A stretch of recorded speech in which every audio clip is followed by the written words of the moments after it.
Welcome to the preseason special episode 2023 of Amateur Hour. We're back, baby. What's nice about having 10 viewers an episode is we really don't have any haters. Yeah, So no one no, to disappoint. no real haters, so that's good. Keep it to a minimum. But I think they say you haven't really made it until you have haters, so we got a Right. ways to go. Do you have any things you want to improve on this season? Yeah, I just always want to put my best foot forward, no matter what it entails. Whether that be just looking more handsome, sounding better, coming more prepared. I just want to put the best podcast we can out there for the loyal fans that we do have out of the 10. Yeah, that's good. That's a great response. I think I want to just be more natural. I wish I You could, were too stiff last year or what? yeah, and I move all the time. I've noticed but I wish I could turn the camera off so I wouldn't have to look at myself. You don't like looking at yourself? Nah, I think it distracts me. Yeah. Well, hey, what setting do you have it on right now? Do you have it on gallery? Or No. is my head really big on your screen? Oh, there. Yeah, you want it split. You don't want the people to just watch the video back and it's just my big dome on the big screen. Okay.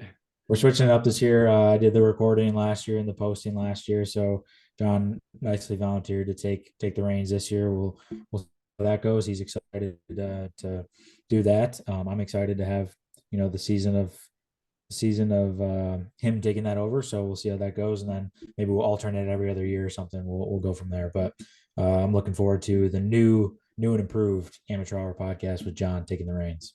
Yeah, I'm gonna try to change up the titles on YouTube to see if we get random hits. Okay, we'll go for the Try to, random hits. Yeah. yeah, just you never know what'll happen. And I think the pick'em, I think we're gonna have a little more people this year too. I think we'll have like 25. Okay. So So maybe some new faces coming on the podcast to celebrate their win. So just for those of you that are maybe joining us for just season 2 for the first time, this is basically a podcast we started based around our Pick'em League. So it's a group of, like John said, 20, 25 people, men and women. We don't discriminate that pick against the spread for every NFL game for each week. And then there's, a little bit of a buy-in each week and then a little bit of a payout. So we have been having the winner come on the podcast to discuss their win, discuss NFL. It's always fun because everybody has like a different favorite team. So we talk about their team and how they feel at that point in the season. And then we kind of sprinkled in some fantasy football talk, some betting advice. But again, none of that advice is very good, so don't take that necessarily. But just a fun platform to share our thoughts and love for football with everybody else that also loves football. but the main point of the podcast was to keep our relationship alive. You and Yeah, me. John felt that if we didn't do the podcast, our friendship would dwindle. So So that's really the main point. And they have fun. That's the number pretty one. low faith in me and in us. One day I do dream if we all become wealthy enough and maybe if this becomes popular, we could have a cruise with all the people. We go on a cruise with all the people in the Pick'em. Yeah, I mean that would be nice. Is that your ideal? Is that like an end of the season celebration or a preseason to kind of get excited for the year? I think end of the season because February is a good time. It's kind of the shittiest month of the year, so I think that'd be a good time to go to a warm tropical area. Yeah, that would be nice. I hear a lot of I don't know. I hear cruises are a little bit overrated, but you've been on a couple. You're a big fan. Huge fan, dude. You like going on boats, right? I mean, you like riding around boats on a lake. Yeah, but that's way different. No, it's not. It's just a more amped up version of it, dude. I'd rather be stationary somewhere beautiful than be like bouncing around all the time. But you've never done it. That's true. I've never done it, so I Okay. can't say I don't like Yeah. it. Don't bash it till you try it. But if you're gonna pay so much money to go on a vacation, I feel like I would rather just like be somewhere. There, I think it ends up being less usually to go on a cruise than all inclusive, and cruises are typically all inclusive. That's fair. Yeah. And then you Um, get to see a new, different area. yeah, cruises You're are in, great for people that like to travel and explore. yeah. So just a dream. Do you want to give any thoughts on your preseason takes? I think I'd like to talk about the Bears a little bit because in my opinion, they had a phenomenal offseason with free agent signings, the draft. I thought they did a really good job. Not Yeah, just before I get into that, as I'm looking at your face and looking at my face, it looks like we're like FaceTime each other from like two psych wards or something. There's just nothing on the walls, not shit to look at, just us trapped in a room somewhere. But anyways, yeah, great question. I'm really well. excited. I Go just want to ahead. say quick. Time goes very slow in the psych ward, Yeah, so this is a good way to pass the time. that's good. We got to go quick too because we're on this if Zoom wants to sponsor us with a free membership, that'd be great because we're on the free membership right now and we're gonna get kicked off here relatively soon. So we'll I try think our to listeners will appreciate not having to listen to 2 hours though. yeah, we'll have to change the name to amateur 20 minutes. Um, Amateur hour quick shots or something.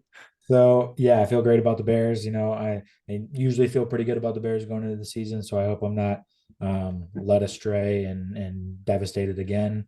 I think they started like 2-1 last year, ended up 3-14. So let's just hope that it's a better year this year. I feel great about their offseason acquisitions. That's a tough word. Um, they have added a good wide receiver core. Didn't do a whole lot for the offensive line, which makes me a little bit nervous. But the good thing is Justin Fields is obviously very mobile. But we got to give him some time to throw because this year we got Mooney coming back from injury.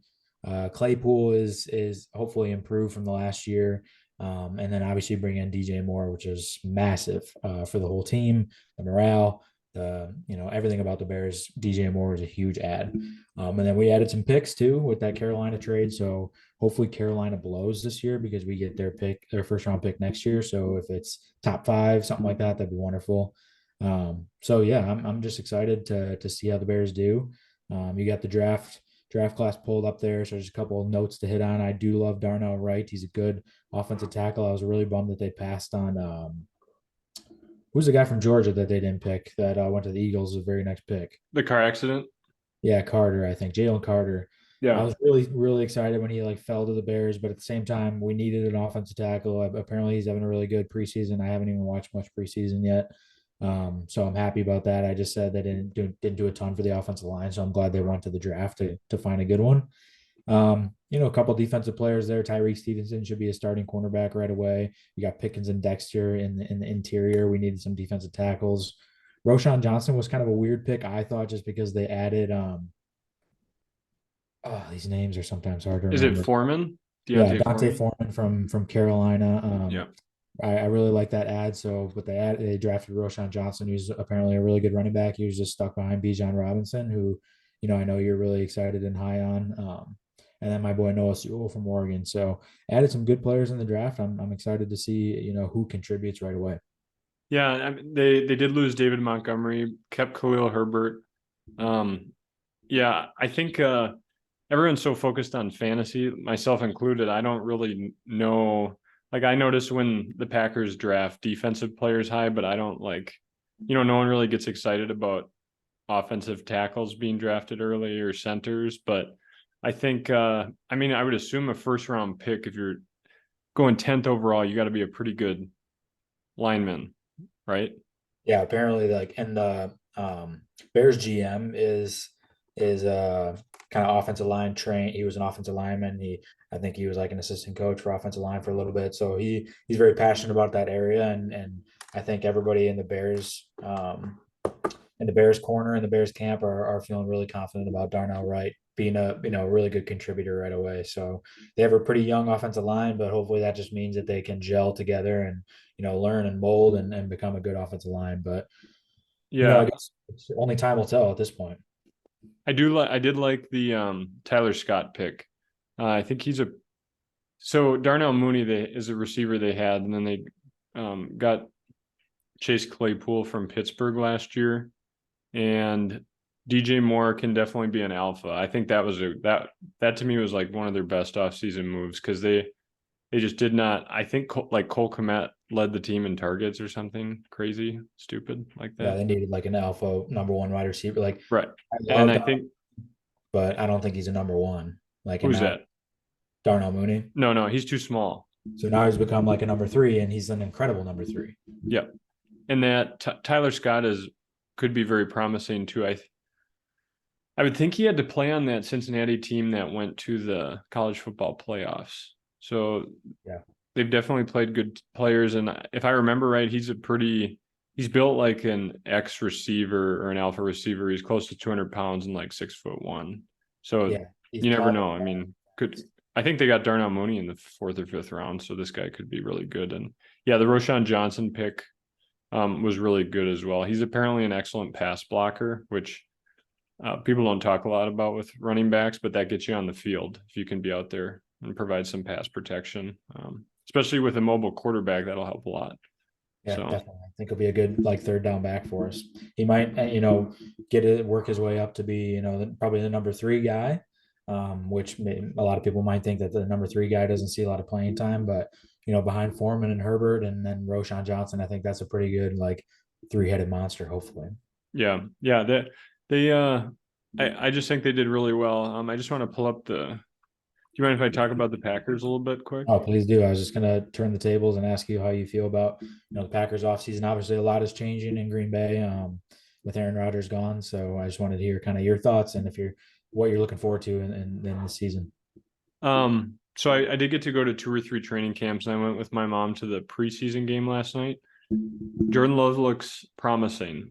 I think last night I have a video pulled up. I'll show you, but obviously misses some throws, but he had one nice play where he rushed. He like scrambled for maybe 12 yards or so. He had a deep ball that he hit to Romeo Dobbs along the sideline for like 40 yards. And then he had a really nice pass. He hit the rookie the Packers got, Jaden Reed, in stride for a touchdown. And I don't I didn't play football, so I don't know a terrible amount, but you can tell when a quarterback can hit the receiver and he can continue to run versus throwing it behind him and then he can't get those extra yards after the catch.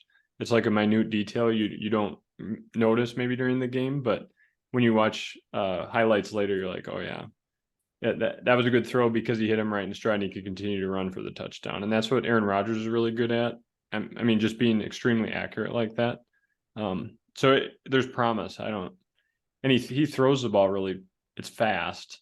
It comes out like a cannon. It doesn't look like Peyton Manning on his last season with the Broncos.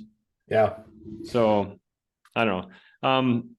When I went to the training camps, the defense looked better, but they haven't looked terribly great in these preseason games, but it is preseason. And then I was really excited about getting that Lucas Van Ness. I was surprised that they because they basically traded up with the Patriots 2 spots to draft this guy, and I don't think he was projected to go in the first round, so I didn't quite understand it. But apparently they're extremely excited about him. He tested like a freak at the combine, but when I've seen him in the preseason games, he hasn't done a terrible amount yet. Yeah. So He's gonna be your wild card for sure. Like yes, it could be like a really big bust, and then you're just looking back like, damn, there's a lot of good players that went right after Lucas Van Ness.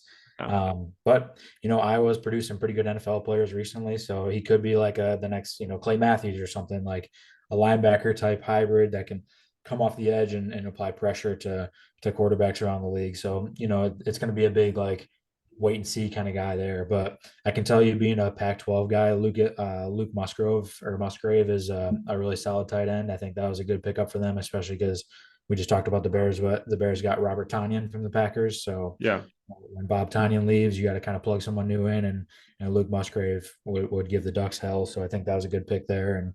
And Jaden Reed is fast, he's quick, he's a really good route runner. So if Jordan Love can give him the ball and find him, then he can be a good contributor for them too. And they have a really exciting kind of young wide receiver core there. Yeah. In Green Bay. And that Musgrave he played every snap with Jordan Love the first 2 games through the first 2 preseason games. So I think he's going to be a big part. And then Jaden Reed, I follow a lot of dynasty and a lot of dynasty analysts, which I don't know how much their word is worth, but they have coming out of college as a prospect, they compared him at his ceiling, at his best, to Stephon Diggs. Kind of not a huge guy. I think he's like 5'11", maybe 185 pounds, but he is extremely quick and runs routes really well. So I think that's the hope if you're a Packers fan, is he could be similar to Stephon Diggs. But again, that's probably like a 1 out of 500 chance. You know, I But mean, I we'll don't see. think that's good. He's got Uh, a similar build, similar body, so yeah. that would be nice. But The other big ones, yeah, they got that Tucker Kraft. They also took in the third round from SDSU, another tight end. And then there's this that Sean Clifford's looked pretty good as the backup from or is he from Penn State or Cincinnati? Penn Penn State. State. And then they have a I don't know where they drafted him, but he's been the cornerback from Cincinnati. Maybe they didn't draft him. Maybe they picked him up as a Oh, free Lou agent. Nichols was a really good running back at Central Michigan. That's where my little sister goes to college. I watched a couple of Central Michigan games, and he's a stud.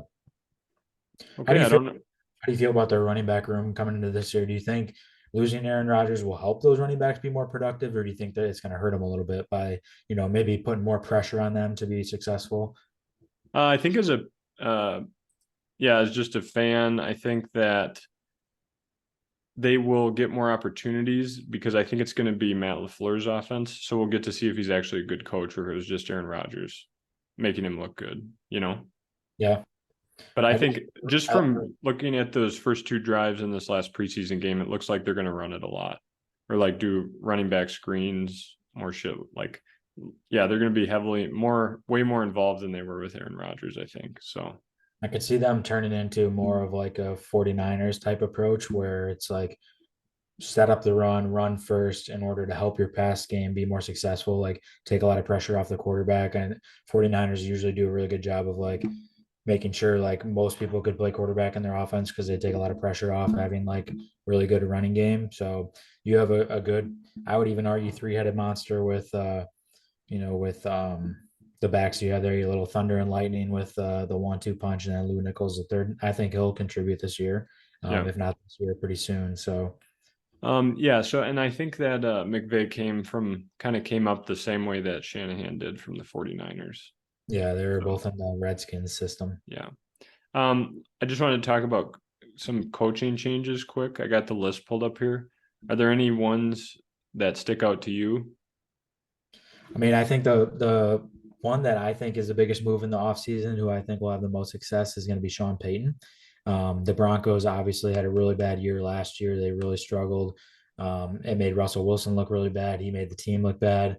I think getting Sean Payton in there, it's going to be tough for him because he has like really high expectations, but it's hard to be worse than what the Broncos looked like last year. So I think they take the biggest jump for me. I think one of the weirdest coaching changes I would say was Eric Bieniemy leaving the Chiefs to have like a lateral move as an offensive coordinator with the Commanders. I Yeah. thought for sure like if he left, he would go to be a head coach somewhere. Like I don't know why you would leave Patrick Mahomes being your quarterback in the offense with Andy Reid. Like you just won a Super Bowl, so he has two now. It's like everyone looks at him as he's like a god, and then he's going to go to the Commanders and kind of like knock down his head coaching stock, I think. But if the Commanders are really good, then I'm going to be eating my words. But I think that was the weirdest move to have a lateral move from the Chiefs to the Commanders, both offensive coordinator positions. Yeah, now that you say that, I knew that in fantasy circles people are talking about Antonio Gibson's going to be better because he's like the main pass catching running back that the Commanders have. And yeah, now that you say that, it is kind of weird that he went from like winning a Super Bowl to the Washington Commanders. I don't know if I would do that, but maybe they offered him way more money and he wanted to be on the East Coast instead of Kansas City. I don't know. Yeah, ultimately it's a business. I'm sure they offered him like a lot more money, and he's like, "Well, yeah, I got to look out for my family, and I have two Super Bowl rings. Like, let's see if we can, have this challenge in Washington and see how it goes." Is Ron Rivera still the coach in Washington? I feel like he'd be a good Yep, guy think forward too. so. Yep. So Other big ones. Nathaniel Hackett reunites with Aaron Rodgers after failing terribly at the Broncos. And so, I don't know if you've been watching Hard Knocks on HBO Max.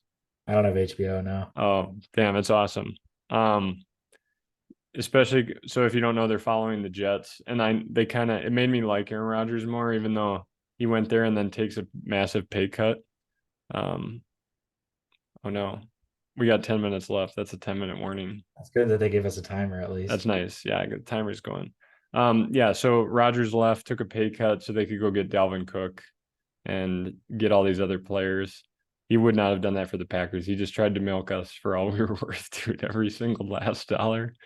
So on the Hard Knocks, long story short, Aaron Rodgers seems like the coolest guy, like a guy you'd want to hang out with all the time. But I don't know if that's a show for TV or if it's the real thing, you I know? think the main thing there is he's happy. He was in Green Bay, miserable. Like, the fans gave him a hard time, especially this past season. So I think now he's in New York. He's kind of feels like a weight lifted off his shoulder a little bit. He had a lot of pressure in Green Bay, and he'll have pressure in on the Jets as well. And that's a really really tough division. I think you talked about it last year, and I think you were right. I'm just going to circle back and pat you on the back there. That I think the AFC East is the best division in football with the Jets, especially adding Aaron Rodgers, they're going to be really good this year. The Patriots are always competitive. And then you have the Bills and the Dolphins, who are both solid teams as well. There's really no easy games in that division for any of those guys. Yeah. And I actually think that I have a different pick. Are you going to say that the AFC East is going to be the best division? I Is that think what the you AFC said? is the best division. Yeah. Okay. I would actually, I think this year I'll pick the AFC North.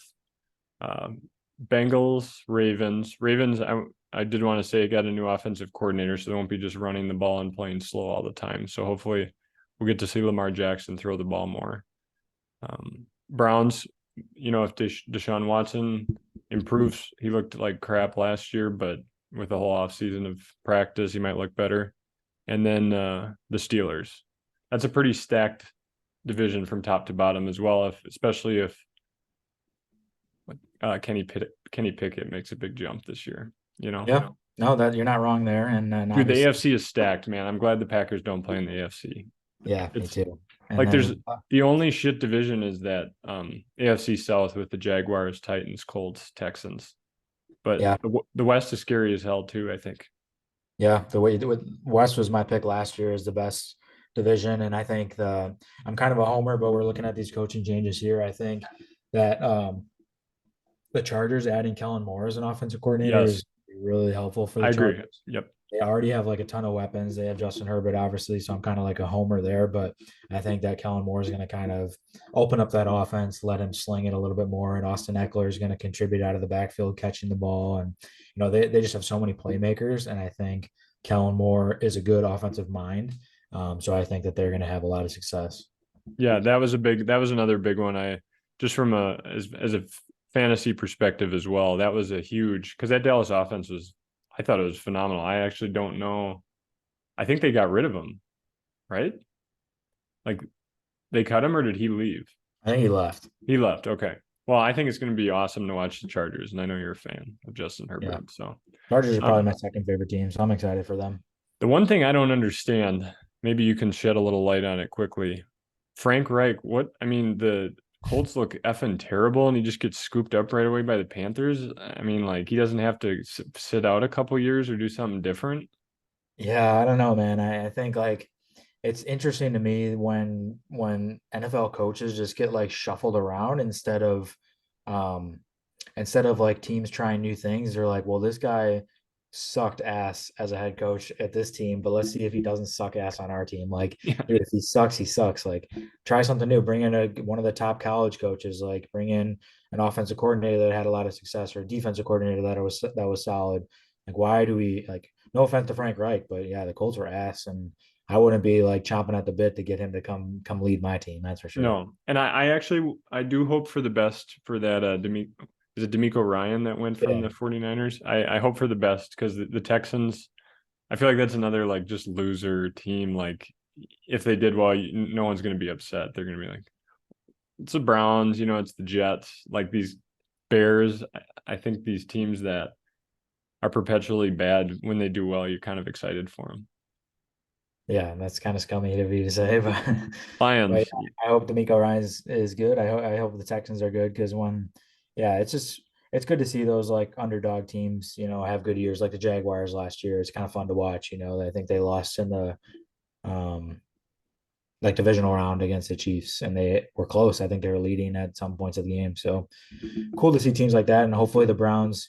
I'm a Deshaun Watson guy, through and through. So I hope that he improves from last year. He sucked last year, and I think getting the offseason, like you said, and getting back into football will help him. Yeah. And then quick, big free agent changes. Obviously, Rodgers went to the Jets. Derek Carr went to the Saints. And Garoppolo went from the 49ers to the Raiders. I don't think the rest on there are that intriguing. What's the deal with Alvin Kamara on the Saints? Is he suspended for a couple games? Yeah, 3 games. 3 games? That ain't bad. No. Running backs, I think the biggest one was Miles Sanders from the Eagles to the Panthers.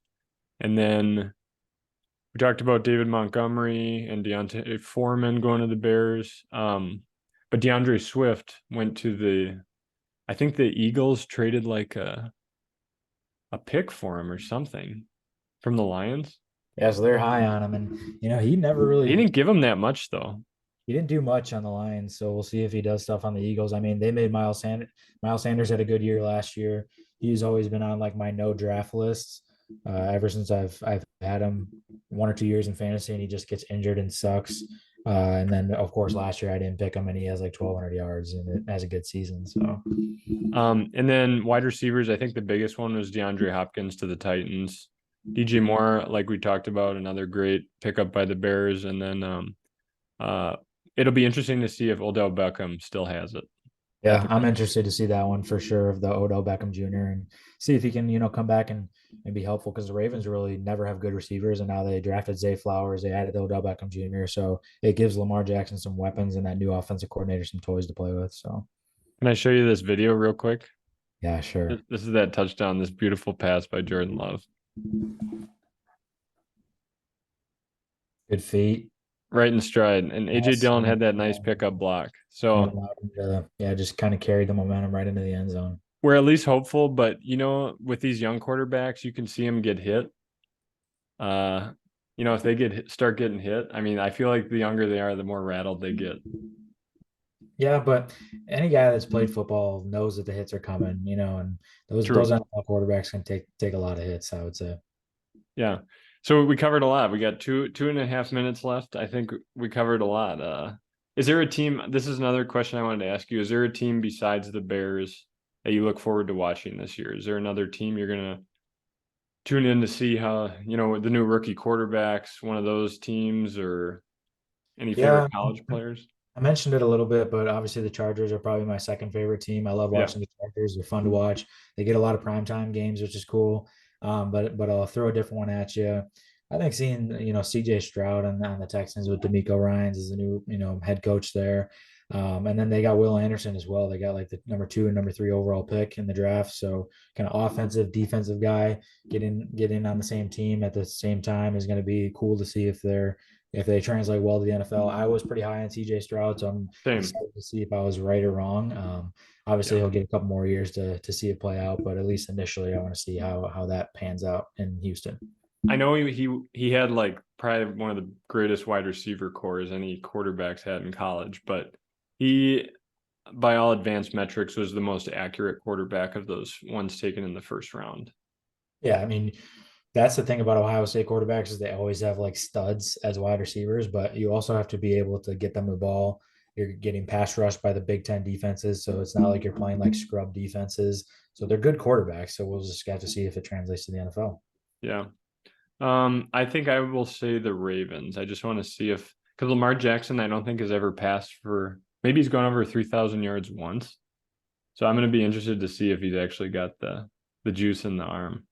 Yeah, I think he does. So I'm looking forward to that too. He's got some wide receivers now, so hopefully the Ravens are good. I like watching the Ravens, but all Well, right, thanks. wrap this thing up before we get cut off. Thanks for the test run. Preseason episode, 0.5 before the season starts. So 0.5. And then maybe we'll do another one next week to get the timing down. Okay. All right. Love it. Thanks for tuning in, Dave. Yep. See you guys. Bye.